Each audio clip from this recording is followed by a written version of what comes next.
Assalamualaikum warahmatullahi wabarakatuh. Sahabat pemilih, berjumpa kembali dengan saya Ira Dina Risnawati dalam podcast Orasi, obrolan asik seputar demokrasi.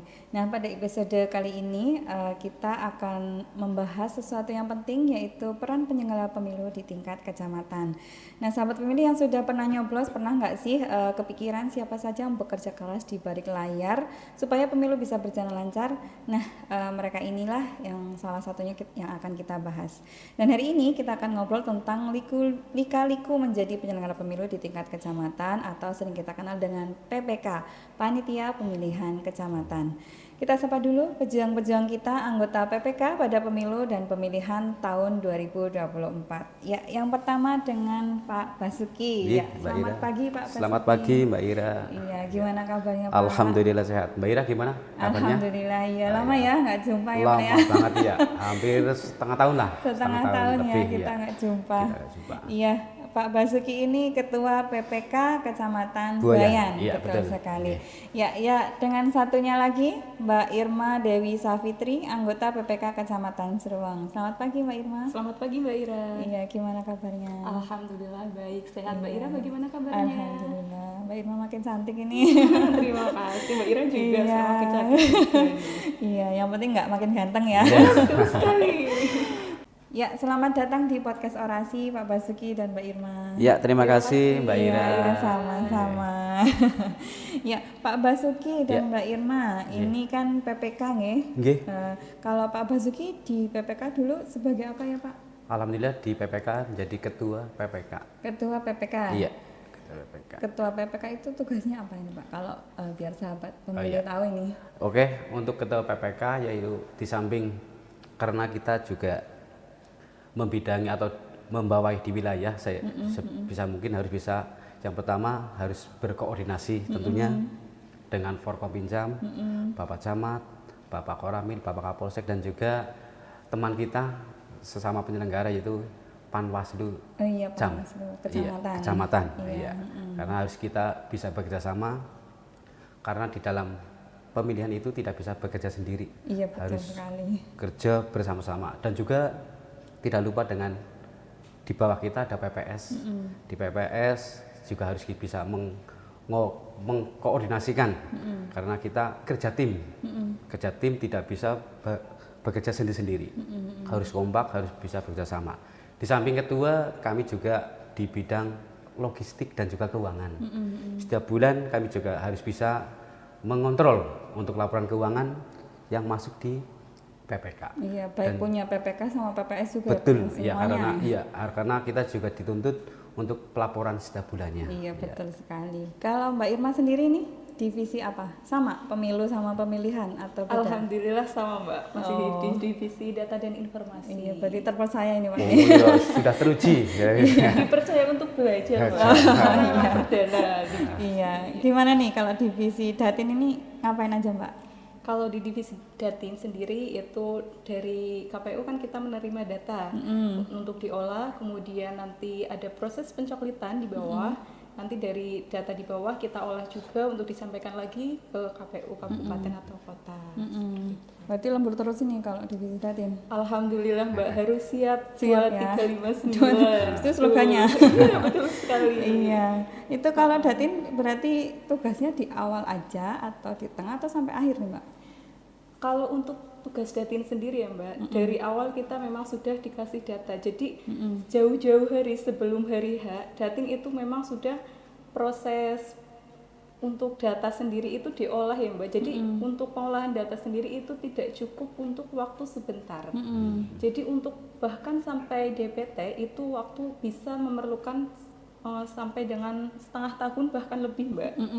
Iya, jadi ketika pengolahan data, karena data terus bergerak, jadi untuk pengolahan data itu memang memerlukan waktu yang cukup panjang. Berarti hampir di setiap tahapan itu Datin itu hadir gitu ya. Betul sekali.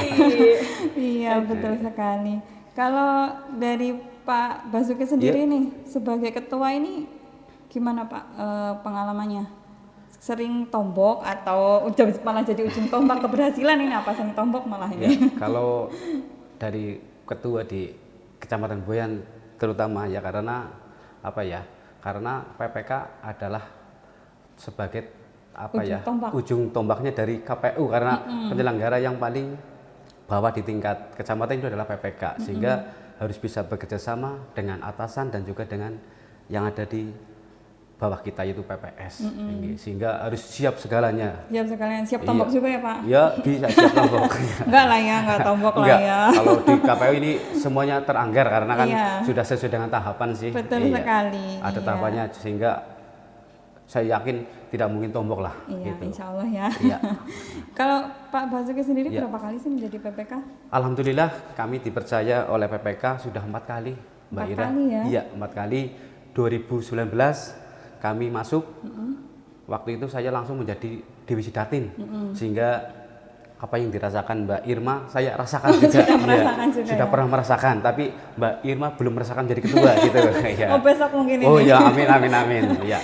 Terus 2020 Pilkada saya juga masuk. Kemarin 2023 dan 2024 juga alhamdulillah bisa bergabung dengan KPU Kabupaten Kebumen. Kalau 2019 ketuanya siapa Pak? Waktu itu Pak Mujino. Oh Pak Mujino Iya. ketuanya. Kebetulan waktu itu di Buayan itu sudah kena aturan yang 2 periode. Iya, sehingga di Buayan pemilu itu baru semuanya, Mbak Ira. Jadi secara berjalannya ya sedikit apa ya kurang lancar lah karena dari 5 itu Masih belajar malah kalau nggak salah awalnya 3. Setelah di pertengahan jalan itu ada penambahan Ada 2 peraturan baru. juga baru, sehingga 5-5-nya baru, sehingga harus Belajar belajar dari bersama. nol lah. Iya, belajar dari nol lah. Iya, tapi karena belajar jadi bisa ya Iya, Pak ya. alhamdulillah Mbak Ira. Berarti jadi ketua itu di tahun berapa? 2020. 2020 Iya, langsung pilkada ketua. pemilihan bupati. Iya. Kalau Mbak Irma sendiri dari tahun berapa? Alhamdulillah saya baru perdana Mbak. Oh, perdana di 2023 ini ya. 24 Mbak. Kan 2023 mulainya berarti. Oh iya. Iya. Iya betul sekali. Iya 2023 sama 2024 ya. 24, betul. Perdana. Iya. Terus motivasinya apa sih Pak daftar PPK sampai 4 kali nih? Yang pertama kami mempunyai motivasi ingin apa ya, ingin bisa memasuki atau bisa ke dunia demokrasi lah. Ingin terlibat. Ingin terlibat di dunia demokrasi dan juga ingin yang kedua ingin mensukseskan adanya pesta demokrasi yaitu pemilu dan pilkada. Tentunya karena kami di desa itu kan kami perangkat desa Mbak, sehingga kalau paling aman yaitu kita ambil menjadi penyelenggara. Jadi posisinya sudah tidak ada gesekan atau tarik ulur dari bawah, karena terus terang di perangkat desa itu di desa itu menjadi apa ya pandangan lah itu, sehingga kalau kami cari amannya adalah masuk di penyelenggara secara langsung, malah justru netral gitu. Aman dalam artian? Ya amal dalam arti kita sebagai pemilih kan punya hak pilih. Iya. Nah di situ kalau perangkat desa di desa kan itu apa ya menjadi sorotan pandangan. Tapi kalau sudah masuk Oh iya betul sekali. sudah masuk di penyelenggara kan otomatis oh itu netral, itu Iya, penyelenggara. Orang mau mendekati sudah apa ya sudah mundur dulu gitu. Iya. Iya itu motivasinya ya. Iya, di samping untuk mensukseskan adanya pesta demokrasi. Oh betul Iya. sekali ya. Kalau Mbak Irma sendiri gimana nih? Karena memang saya perdana ya Mbak Ira untuk di sini ya saya berawal dari mencoba-coba Mbak. Aduh, coba-coba. Iya, Awalnya coba-coba. Awalnya coba-coba. Siapa tahu bisa ya. Iya, Ya. Selain menjadi pengalaman tersendiri bagi saya, tentunya saya juga karena sebelumnya saya itu KPPS Mbak Ira. Oh iya, Sebelumnya jadi memang- sudah tahu dulu ya. Oh iya seperti ini. Iya, kira-kira gambarannya kan di bawah sudah tahu. Walaupun memang belum ada gambaran sama sekali di tingkat kecamatan itu bagaimana, Bagaimana, ya Mbak. Iya. Berarti Mbak setidaknya- Ira itu ada loncatan ya dari KPPS langsung ke PPK. Alhamdulillah ya meloncat satu Iya, ya. Tapi di sini memang sangat banyak pengalaman dan memang menjadi banyak teman juga Iya. ya karena ternyata di sini banyak senior. Iya. Jadi Malah jadi diajarin ya sama betul senior ya. sekali banyak pengalaman. Atau malah banyak- dibully nih jadi sama seniornya nih. Alhamdulillah tidak ada pembulian, Mbak. Nggak ada ya, baik-baik semua ya. Baik-baik semua. Iya. Kalau di kecamatan sendiri itu gimana Pak menjadi PPK itu respon dari kecamatan dengan kehadiran PPK itu apakah mereka itu merasa dekat, acuh atau gimana respon welcome atau gimana Iya, gitu? kalau di pengalaman kami di Kecamatan Buayan tentunya karena kami ada 20 desa di Kecamatan Buayan. Alhamdulillah untuk tanggapan mereka ya welcome dalam arti ya sangat membantu mereka. Iya, karena salah satu kita adalah yang bisa menyampaikan informasi terkait dengan kepemiluan seperti itu di tingkat kecamatan. Dan tentunya di samping itu juga kami sedikit menjadi terkenal Mbak di tingkat kecamatan karena kita sering muter-muter tiap desa sehingga ya mungkin itu Pak Basuki gitu iya sekarang jadi lebih terkenal gitulah gitu. Iya jadi famous ya. Kalau di Serung sendiri gimana Mbak ini di kecamatan merespon kehadiran PPK ini mungkin dari sekretariatnya gimana, terus dari PPS-nya gimana gitu?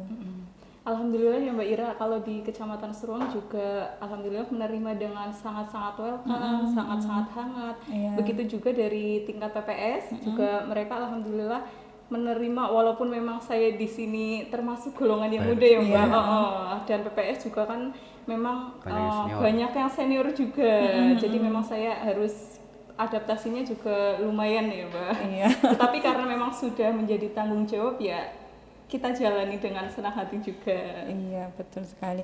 Kalau ekspektasi menjadi PPK sendiri nih, gimana Pak? Dulu awal-awal sebelum mendaftar kan belum tahu nih PPK gimana. Terus setelah menjadi PPK itu, ekspektasinya itu, wah ini ternyata berat ya jadi PPK, atau malah senang kayak gitu.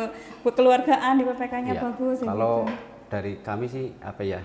Awalnya itu kan karena kita ya kalau secara latar belakang kami KPPS juga pernah, PPS sampai sudah tidak boleh lagi karena sudah 2 periode. PPS abadi ini dulu. Iya. Setelah itu naik ke PPK. Tapi ekspektasi saya ya apa ya?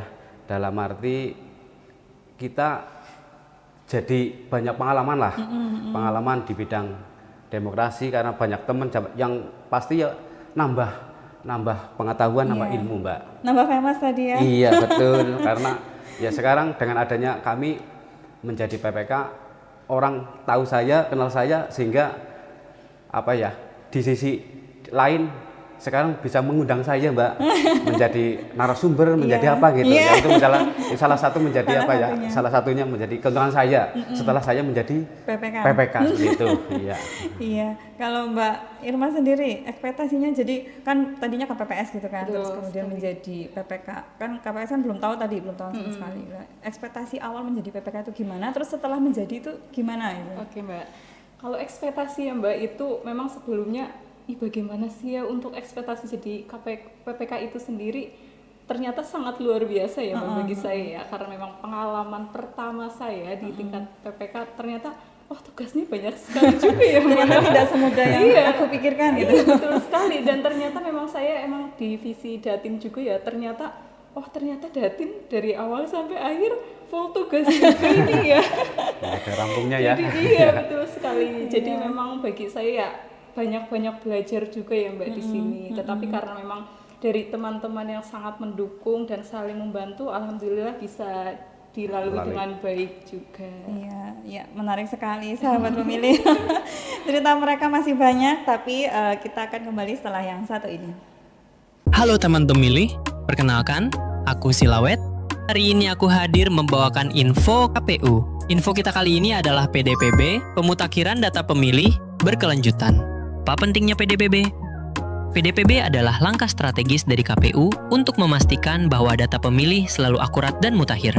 Tujuannya agar setiap warga negara yang memenuhi syarat dapat menggunakan hak pilihnya dengan aman dan sah sesuai konstitusi. Nah, kalau kamu merasa nikmu belum terdaftar dalam daftar pemilih tetap, jangan khawatir. Kamu bisa segera mengisi form tanggapan masyarakat melalui tautan berikut ini atau cukup scan QR Code yang tersedia. Untuk info lebih lengkap, cek juga postingan resmi KPU Kebumen tentang PDPB. Kembali lagi bersama saya dalam podcast Orasi, obrolan asik seputar demokrasi. Masih dengan narasumber kita yang kece-kece ini, PPK dalam pemilu dan pemilihan tahun 2024. Ya, Pak Basuki dan Mbak Irma, tadi kita sudah membahas tentang banyak hal ya, tentang ekspektasi menjadi PPK, tentang motivasinya dan lain sebagainya. Ini saya pengen dengar cerita dari Pak Basuki dan Mbak Irma, momen paling sibuk ketika tahapan di PPK itu momen apa Pak? Iya, menurut saya momen yang paling sibuk kalau saya kira sih setiap tahapan itu pasti ada kesibukan lah. Kesibukannya. Cuman ya yang paling sibuk paling sibuk. mungkin di 2 bulan sebelum pemilihan itu. Ya karena di situ ada beberapa kegiatan. Sesuai divisinya Pak Iya, Basuki sesuai ya. divisinya karena kami di samping ketua juga di logistik itu juga harus bisa membagi waktu untuk kegiatan itu karena di 2 bulan sebelum pemilihan itu ya ada logistik dan lain sebagainya lah. Sehingga di 2 bulan itu yang paling sibuk yang saya kira gitu. Logistik banyak yang datang. Logistik yang banyak yang datang, kita harus juga ke gudang KPU, Gudang KPU. harus Ngapain Pak ke gudang KPU? ya gudang KPU juga di samping kita juga harus ada packing juga itu Iya. salah satu tugas dari PPK. PPK, iya. Kalau dari Datin sendiri momen tersibuk apa ini Mbak Irma? Sebelum DPT juga memang sibuk ya Mbak, tapi memang sebelum pencoklitan itu juga kita ada olah data dulu sebelum data untuk diturunkan coklit ya Mbak. Itu sempat ya Mbak 24 jam di KPU. Jadi teman-teman Datin sampai nggak tidur Mbak. Dan itu pantang tutup laptop sebelum data selesai. Betul sekali. Luar Itu biasa. pengalaman yang menurut saya itu paling mengesankan ya yang saya ingat.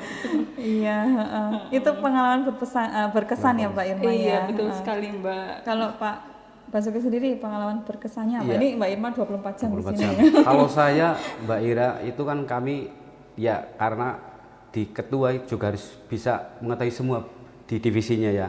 Kebetulan waktu itu kami mendampingi coklit di salah satu desa di Kecamatan Buayan.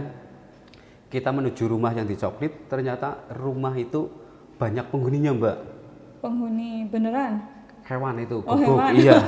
Jadi itu juga hewannya galak, sehingga kami terbirit-birit lari karena dikejar itu peliharaan dari yang akan Itu kita hewan coklit. apa Pak? Itu guguk. Oh, guguk. Iya. Guguk itu anjing. Anjing gitu, Oh, iya. dikejar Iya. anjing. Iya, itu pengalaman satu. Yang kedua di Desa Tugu. Kita jauh-jauh naik gunung, ternyata yang dicoklit itu satu orangnya sudah sepuh semua dan sebagian ada yang disabilitas. Nggih, sehingga ya itu karena itu sudah menjadi tugas ya tetap dicoklit seperti itu. Iya, itu pengalaman yang saya dapat selama ya di pemilu kemarin. Iya, seru ya Pak ya. jadi Seru, PPK ya. itu ya. Iya. Makanya sampai berapa kali itu ya Pak jadi PPK 4 kali ya. 4 kali. Seseru itu menjadi Iya. PPK, iya. Ini berarti kalau Mbak Irma itu sampai 24 jam, sama ya ketua juga sama ya Pak? Semua, ya, malah mendampingi. justru kalau ketua, kalau mungkin Mbak Irma sih hanya membidangi di Datin ya. Datin. Kalau ketua di samping ketua, logistik kan juga harus bisa mengoordinir di divisi lain. Sudah divisi Sodikli seperti apa kan seperti itu, sehingga harus bisa memantau lah seperti itu. Jadi malah seringnya di PPK daripada di rumah nih Pak? Kalau sudah musimnya tahapan itu ya kadang Pak keluarga Toyib nih? iya kadang keluarga nanti gitu sih karena kita sudah tanggung jawab, kita sudah dituntut untuk ya bekerja karena kan ya sudah kita sudah dilantik otomatis harus bertanggung jawab. Iya, tapi keluarga pasti memaklumi ya Pak? Iya, ya, insya Allah ketika ya tahapan. alhamdulillah untuk keluarga karena kalau sudah mendekati itu sudah memaklumi malah justru kadang keluarga membawakan pakaian atau ke kecamatan karena apa kami kalau sudah hampir pilkada atau pemilu itu sudah tidak pulang kita tidur di kecamatan sehingga istri yang mengantar makanan mengantar baju untuk ganti seperti itu. Iya, mandi pun juga di sana ya mandi Pak ya? di kecamatan iya. Iya, luar biasa. Itu tantangan terbesarnya tadi ya Pak? Atau ada tantangan lain selain yang tadi coklit? Iya, kalau tantangan sih saya kira khususnya di Kecamatan Buayan ya Mbak, karena di Kecamatan Buayan ada beberapa desa yang pegunungan. Pegunungan itu salah satu menjadi tantangan tersendiri dalam ya setiap melaksanakan tahapan. Karena ya kadang kan sekarang semua laporan dengan dengan internet. Sehingga kadang di desa itu nggak ada blank spot internet. ya? Iya seperti itu. Itu salah satu yang satu. Yang kedua di Buayan itu ya mungkin 20 sampai 25% itu penduduknya di perantauan. Sehingga kalau kita di Buayan untuk mengangkat untuk partisipasi sampai 80 atau 90 itu berat, nggak bisa karena apa? sebagian besar yang tidak hadir itu adalah Perantauan. warga Buayan yang ada di perantauan. Itu yang menjadi tantangan kami supaya apa ya, partisipasi bisa ya 80 atau berapa itu, tapi kadang kita apa ya, rencana seperti itu tapi nyatanya tetap ya di angka 70 lah, 73, 72 itu. Ya karena ya itu 20 sampai 25% itu berada di perantauan. Iya. Tantangan lain Pak, misal terkait dengan penghitungan suara atau apa itu tantangannya gimana nih? Berhari-hari atau gimana itu? Ya, mungkin dari teman-teman di KPU juga sudah tahu lah untuk Buayan itu lain daripada yang lain lah. 20 ya. desa. Dari 20 desa dan dari mungkin di Kabupaten Kebumen, Kecamatan Buayan itu dari beda ya, dari yang lain, dari kecamatan lain. Karena apa? Kami bisa apa itu dalam rekapitulasi itu rapat pleno itu bisa yaitu berhari-hari, yang mungkin yang kecamatan lain sudah selesai, kami masih belum selesai ya. Karena apa, selisih 1 suara aja harus kita cari, karena itu sangat apa ya, sangat berharga lah. Sehingga kami nanti di pleno tingkat kabupaten sudah tidak ada permasalahan, harus kita selesaikan di tingkat kecamatan. Iya, kalau dari Mbak Irma sendiri, tantangan terberatnya apa ya, terbesar di Kecamatan Seruang?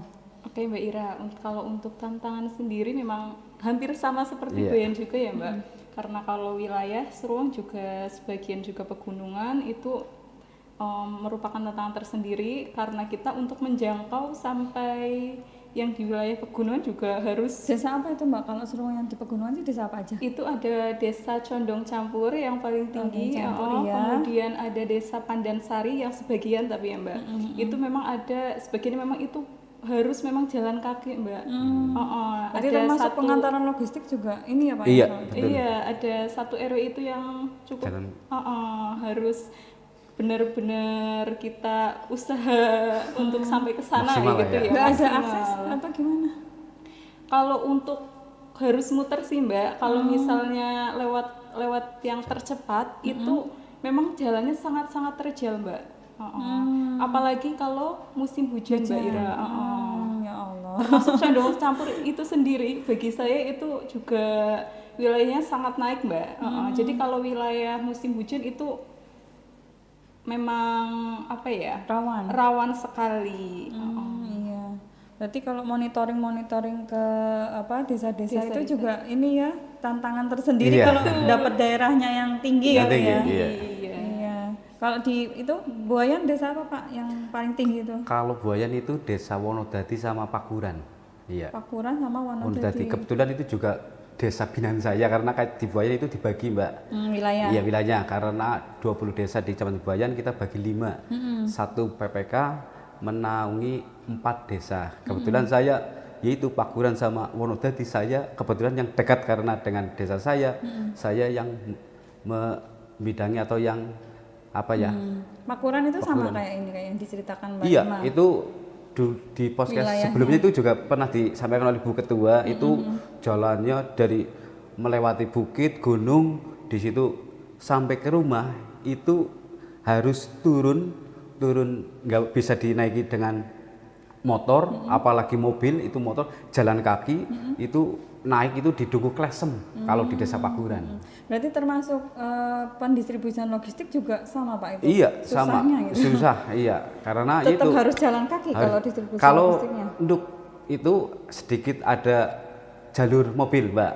Bisa dilalui dengan mobil, cuman untuk menuju ke TPS-nya itu tidak langsung sampai ke TPS seperti itu. Tetap jalan kaki. Iya, tetap jalan. Pakuran sama Wonodadi. Ya luar biasa. Tapi ini dengan segala lika-liku itu, dengan segala tantangan itu, apa sih yang bikin tetap semangat Pak Basuki sama Mbak Irma menjadi PPK? Iya, dengan adanya lika-liku itu kita juga ingin apa ya? Yang pertama ya hampir sama dengan yang mungkin pertanyaan yang di depan itu, intinya ingin ke apa ya? Mensukseskan adanya pemilu itu iya. Dan yang kedua itu yang tadi saya sampaikan, supaya kita tidak dipandang orang itu condong ke kanan atau kiri. Sebagai penyelenggara kan itu harus Jadi di netral tengah, ya. netral seperti itu.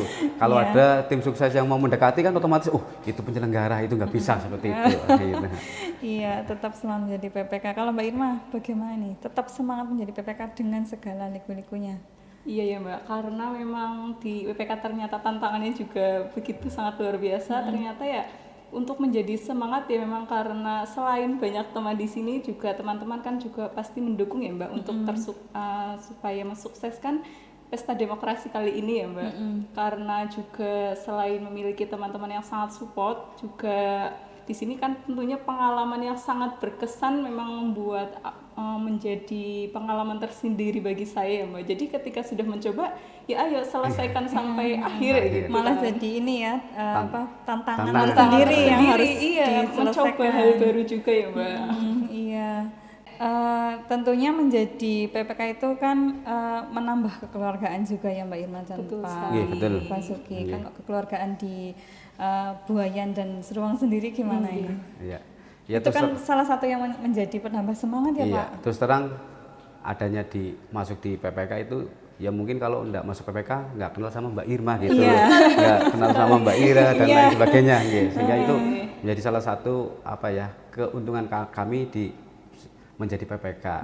Tapi dengan hubungan dengan sesama PPK saya yakin ya semua harmonis ya, walaupun kadang ada sedikit perdebatan itu kan sekedar perdebatan, iya.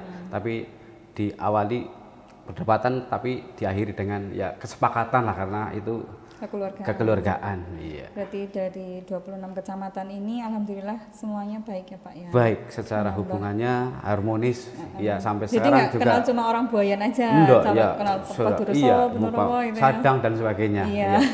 Dan dibuktikan dengan sampai saat ini ya kita masih terjalin di grup itu kan, masih walaupun sudah mantan PPK tapi kita masih berhubungan secara harmonis walaupun lewat grup WA seperti itu, Iya, Mbak. bercanda-bercanda gitu Iya, ya. betul. Iya, kalau Mbak Irma sendiri gimana nih kekeluargaannya? Oke Mbak Ira, kalau untuk soal kekeluargaan memang kita masih terjalin ya Pak, Ya, silaturahmi masih tetap mengalir.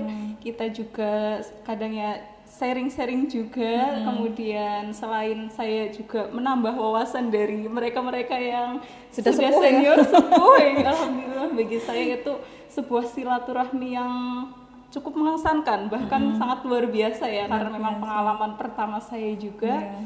Dan di sini saya merasa sangat-sangat senang lah ya, karena memang banyak hal yang tak terlupakan juga Mbak Ira. Ya jadi kalau misal mau ke Padureso jadi Mbak Irma, oh iya saya punya Ada teman teman ya, gitu, saya. iya. Iya. Iya.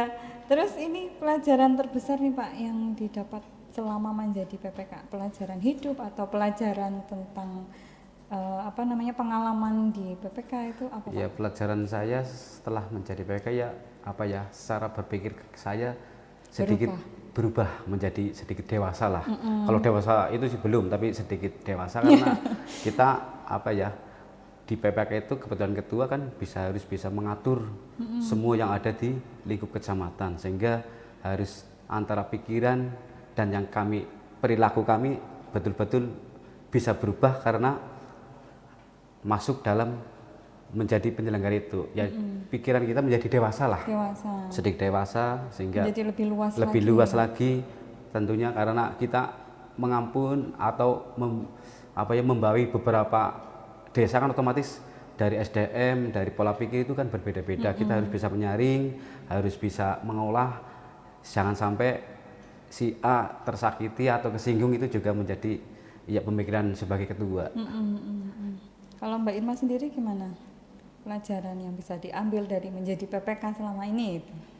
Untuk pelajaran bagi saya tentunya banyak sekali ya Mbak Ira. Selain kita memang harus mencari solusi, karena memang PPK di situ kan memang membawai ada PPS juga ya Mbak Ira. Kalau Seruang itu 21 desa ya? 21 desa Mbak Ira. Lebih banyak satu desa Iya. Lebih banyak dari Buayan, satu desa, dan merupakan ya termasuk yang banyak juga ya Mbak. Jadi memang di situ harus kita tetap terjaga silaturahminya, tetap berkomunikasi dengan baik dengan bawah juga, supaya ketika ada apa-apa itu bisa diselesaikan dengan baik-baik juga. Karena memang di situ kan ketika menjadi PPK kita juga harus tenang ya Mbak, terutama ketika padahal waktu diburu-buru ya Mbak, harus menyelesaikan, tetapi kan kita terkadang memang harus bagaimana mencari solusi yang terbaik untuk masalah yang sedang dihadapi atau memang tahapan yang sedang dihadapi, karena ketika membawai desa yang banyak tentunya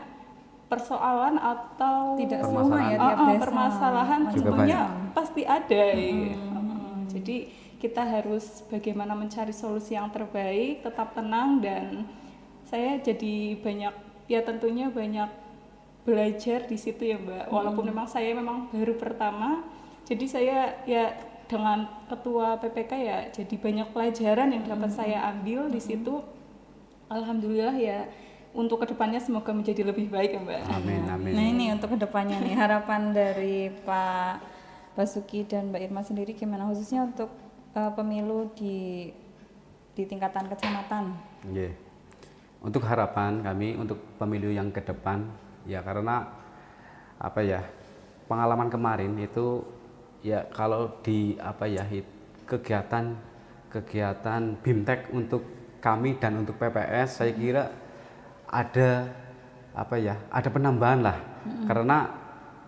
Karena di pemilu kemarin itu di samping peraturan yang mungkin sedikit berubah, sedikit ada tambahan itu, sehingga menjadi kendala kami di bawah, sehingga untuk ke depan supaya BIMTEK atau BIMTEK lah ya, BIMTEK untuk kami, untuk PPS itu lebih banyak lagi lebih Mbak. Banyak lagi.